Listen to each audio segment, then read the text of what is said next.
এটাও ক্লিয়ার হয়ে গেল। সেকেন্ডটা obviously we have started from the month of January, আর শেষ করেও দিয়েছি, এবং তার মধ্যে 5-6 বার পরীক্ষাও নিয়েছিলাম। তো এইবার তোমার দুটোর মধ্যে ডিফারেন্স কি হলো? মানে ফার্স্ট এরটা তোমার পেন ড্রাইভ ক্লাসে, সেকেন্ড এরটা আমি বলবো না ফিজিক্যাল, কারণ তুমি তো থাকো নিউ জলপাইগুড়িতে আর আমি থাকি কলকাতাতে, জলপাইগুড়ি টাউনে থাকো। তো তার মানে তোমার তো ফিজিক্যালি আসা সম্ভব নয়, কিন্তু অনলাইনেই হয়েছে, কিন্তু এটার মধ্যে ডিফারেন্সটা কি দাঁড়ালো? মানে হোয়াট ডিফারেন্স ইউ হ্যাভ মানে experience during that period? Sir main sir আমি যেটা বুঝেছি স্যার, মেইন জিনিসটা হচ্ছে টু ওয়ে কমিউনিকেশন। আর আমরা যখন একটা পেন ড্রাইভ বা ডিটিএইচ ক্লাস বা ল্যাপটপে পড়ছি ক্লাস, ইউটিউব থেকে বা যে কোনো প্ল্যাটফর্ম, ওয়ান ওয়ে কমিউনিকেশন। ওরা বলে হচ্ছে চ্যাটে সাপোর্ট দেয়, কিন্তু চ্যাটে করে আমি আপনাকে কি করে বুঝাবো এক একটা ইলাস্ট্রেশনে আমার এখানটাতে প্রবলেম হচ্ছে স্পেসিফিক্যালি। হ্যাঁ, আমার যদি তারপরে ধরুন একটা কোশ্চেন করে আরো অ্যাডিশনাল কোশ্চেন থাকতো, সেটা আমি কি করে একটা হ্যাঁ না হলে, কারণ কি ওখানেও কনসেপচুয়াল ক্ল্যারিটিটা দরকারি। আমার মনে হয় এখানেও কিছু অনেক স্টুডেন্টরা ভুল করে, শুধুই অপশন দেখছে তারা যে পেন ড্রাইভ ক্লাসে যাবো বা ক্লাসে যাবো। আমি কোনোটাকে খারাপ বলছি না, কিন্তু সবার পক্ষে পসিবল না সেটা। আমার পক্ষে তো মনে হচ্ছিল যে খুব মুশকিল হয়েছে। আমি বললাম না গ্রুপ ওয়ানটাই স্যার, যে it was not possible for me, যে এরকম ভাবে তো স্যার হচ্ছিল না, খুব টাইম কনজিউমিং এন্ড মানে আমি কনসেপচুয়াল ক্ল্যারিটি পাচ্ছিলাম না। হ্যাঁ, তারপরে আমার সেলফ প্র্যাকটিস করার আমি সময় পাচ্ছিলাম না, যেটা খুব ভাইটাল। মানে যতই আমরা ভিডিও দেখি বা যতই আমি কনসেপ্ট ড্রিভেন হই, কিন্তু আমাকে নিজে যতক্ষণ না হাতে প্র্যাকটিস করবো এক একটা ইলাস্ট্রেশন, ততক্ষণ আমার কিন্তু ক্ল্যারিটি আসবে না, ক্ল্যারিটি আসবে না।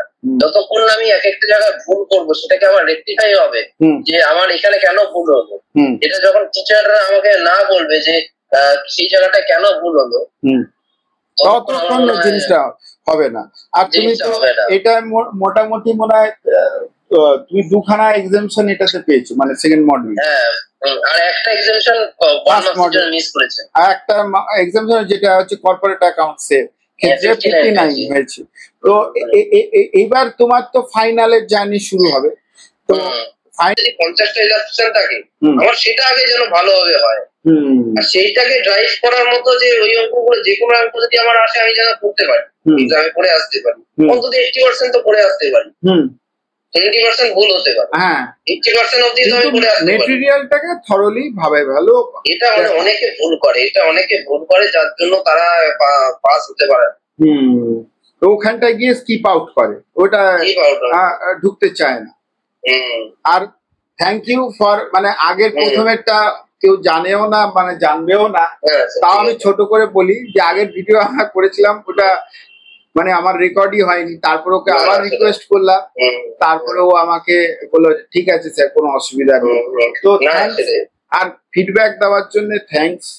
না ফিডব্যাক তো স্যার, এটা আপনি সেটা ছাড়া হতো স্যার, এই গ্রুপটা এত ভালো রেজাল্ট হয়েছে, গ্রুপ 1 থেকে তো ভালো রেজাল্ট হয়েছে, আর দুখানা এক্সামশন পেয়ে গেছে, এবং it is a great help to you. মানে আর আমি মনে করবো যে আরো বেটার রেজাল্ট করো ফাইনালে গিয়ে, এবং আর বেরিয়ে যাও। আর আমি বলবো যে কালে দিনে সিএ হয়ে যাওয়ার পর, do not think only for the job, do the job for 5 to 6 years,